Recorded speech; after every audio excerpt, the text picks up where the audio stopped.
And we're going to interrupt our programming here. We're about to hear an announcement from the MTA, from the New York City Transit Authority President Andy Byford. He's expected to speak with reporters shortly from the MTA headquarters in Lower Manhattan. Let's listen in live. Revenue for the MTA.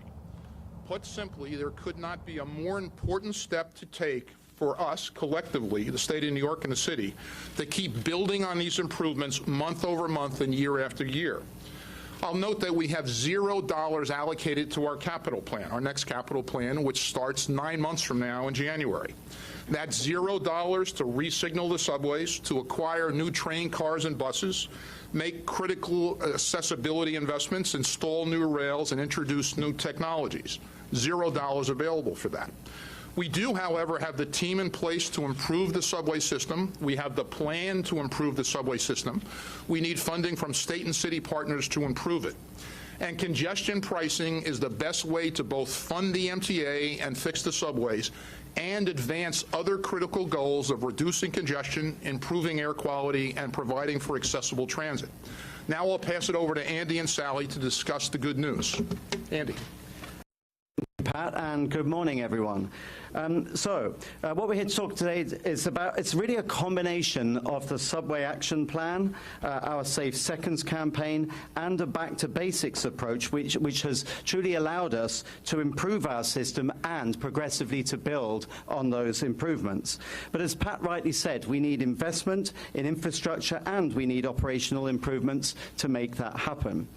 Soon after I came on board back in January of last year, 2018, I set Sally and the team an ambitious goal to reduce the number of delayed delay incidents by 10,000 every month.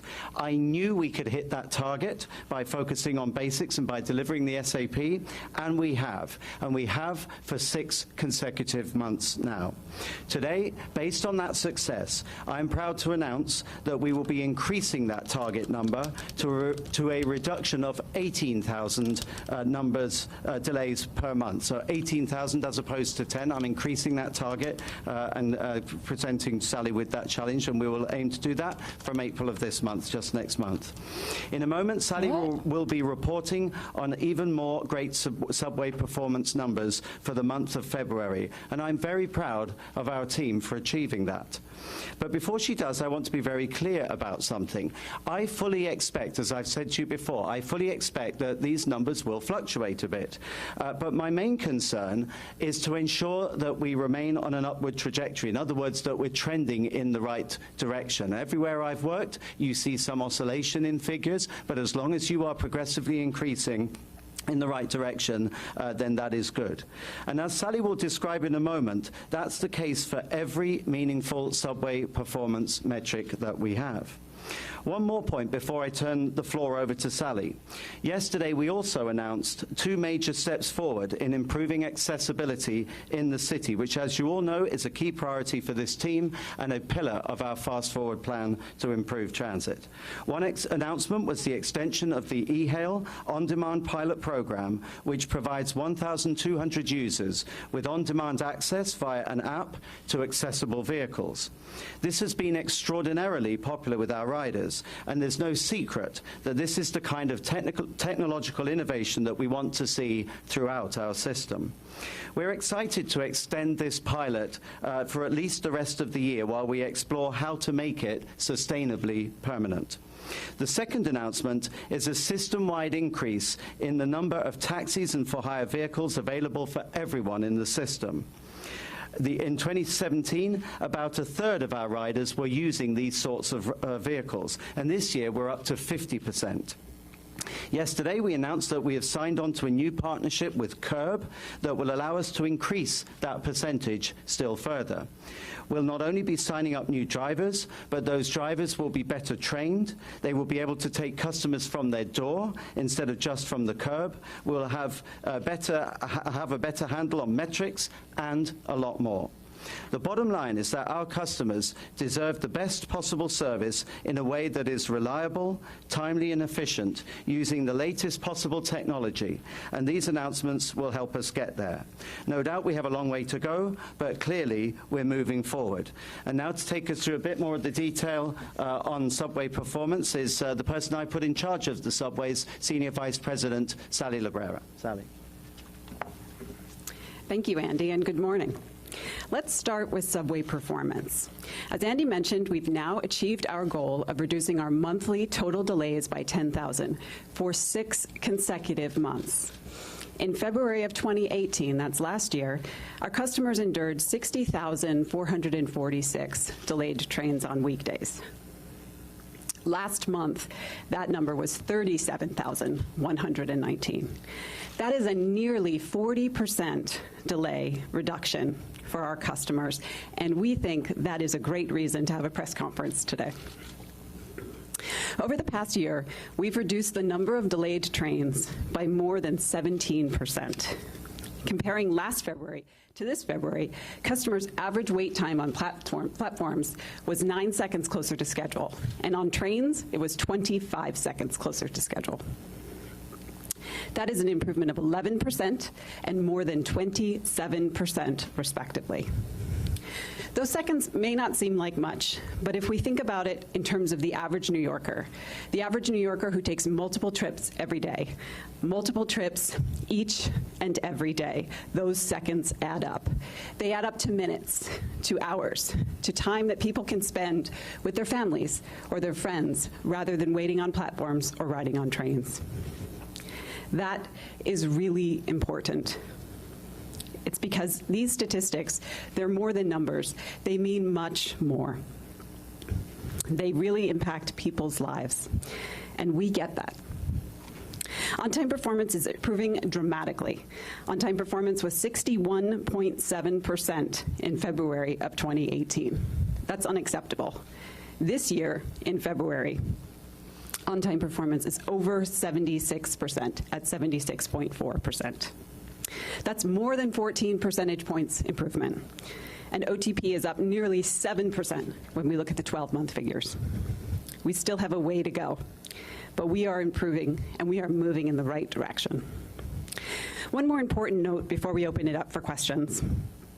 All of these improvements we're seeing are a direct result of the truly extraordinary work of our transit workers and managers. They are the ones who are out there in our system, working day and night to implement our new Save Seconds campaign, which aims to safely reduce travel times for our customers.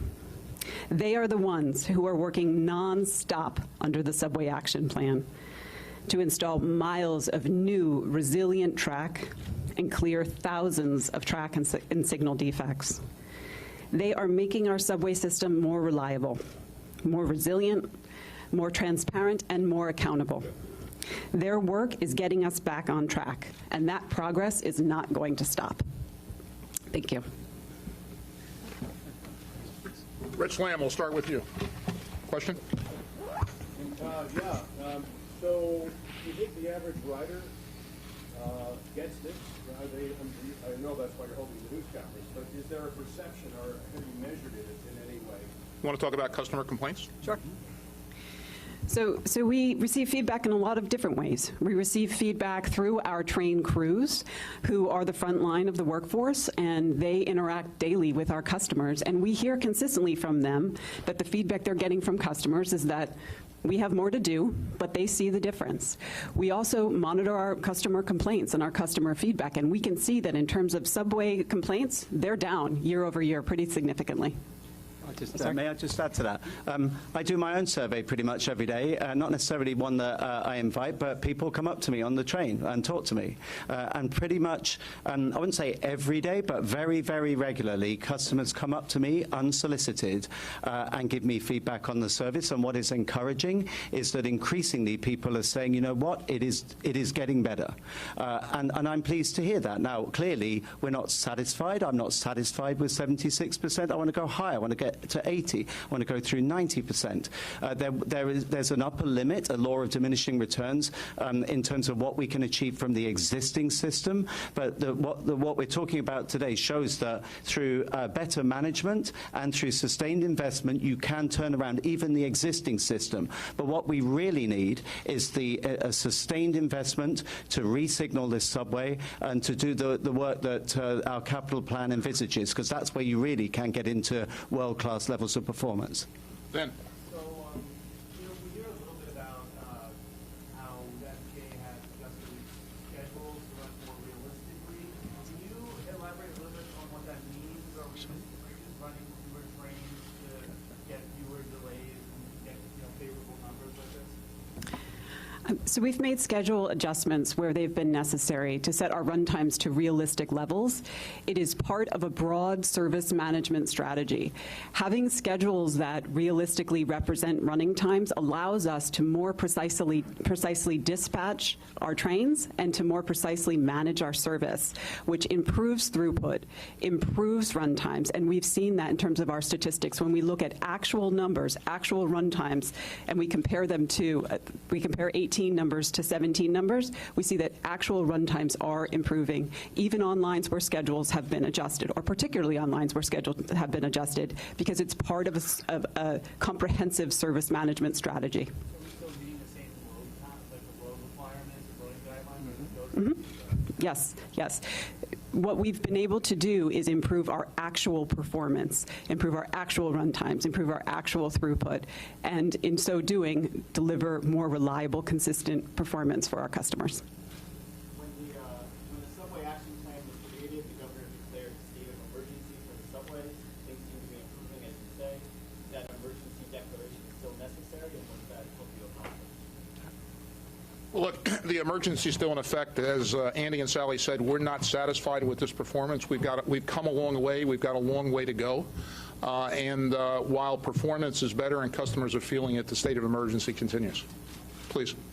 So you mentioned adjusting pricing, and a lot of legislators are still on the fence about adjusting pricing. Do you think that these numbers will help argue to them that there is real leadership at New York City Transit and that they should trust the MTA with money from adjusting pricing? Look, I think the answer is when you've got strong leadership, my colleagues behind me and their colleagues at New York City Transit, combined with the capital that the Subway Action Plan from the governor of the state, the city, $836 million in total, you can affect the results, and the performance that's being reported today and was reported roughly a month ago is impressive. However, we go into the new capital plan, which is 2020 to 2024, as I said, with $0 in the bank. That is not a good place to be, and congestion pricing and other revenue sources are essential. Dan. Here, on your 12-month average, each day major incidents, there were average increases in major incidents with your signals, your subway car, and the other category. Why is the subway action plan, how is the subway action plan improving service versus just making trains more faster on time? That is, are you getting the bang for your buck spending $800 million versus the relatively cheap speeding up trains? Dan, as I previously said, I think you need both. The analogy I used the other day was it's a bit like, if you were a car driver, you need to have your car needs to be reliable and it needs to work well, but you also need to drive it in the right way and you need to have the right rules of the road. So putting that into a railway context, what the Subway Action Plan did very successfully, or is still doing, is to improve the underlying condition of the structure. So we put in continuously welded rail, which is inherently a smoother, more reliable ride. We fixed leaks. Leaks cause water to go on the track circuits, which causes the track circuits to fail. We've unplugged drains, and blocked drains is not good news for subways. And we've done work on what are called the train stops and other track infrastructure.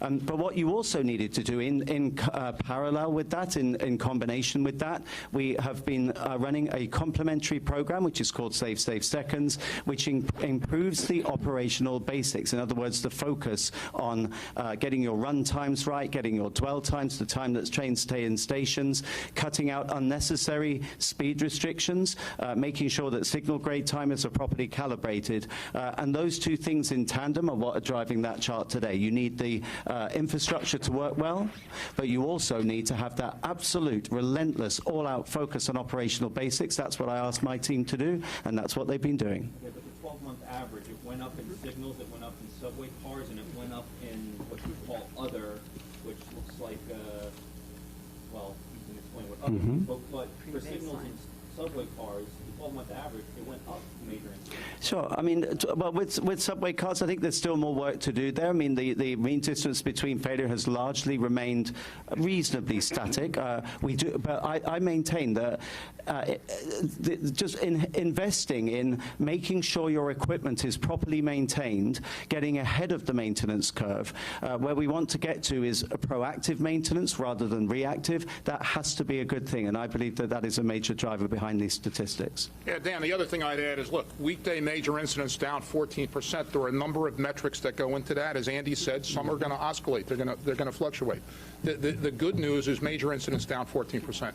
Andrew. Two questions for you. First question is, if you're a lawmaker on the fence on congestion pricing, and you hear that without $40 billion, you guys have turned this around so dramatically, why, if I'm a hesitant lawmaker, wouldn't I just say, let them do it on the cheap? They're going to keep improving month after month. Please go. Right, two things. First of all, this is, as I said, it's both things. It's not just better management and attention to detail, it's also the subway action plan. You know, back to my car analogy, you know, you can have drivers who are driving really well and we can be cutting out speed restrictions, but not if the service is shut down because the signals have failed or the track's not in good shape. So you needed that initial investment.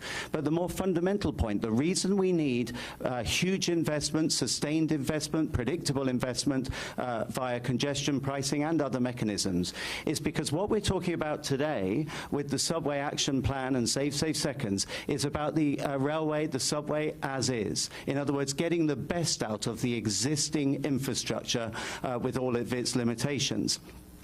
By investing massively in our capital plan, we can create the subway of tomorrow, which is exponentially more reliable because we will be replacing existing systems, safe systems, but existing legacy systems with systems that are inherently more reliable, but we will also be replacing them with systems that have exponentially more capacity. So modern signaling, not only does it have fewer points of failure, single points of failure in terms of equipment on track, but it also enables you to run trains safely closer together. So that's why you need the big bucks.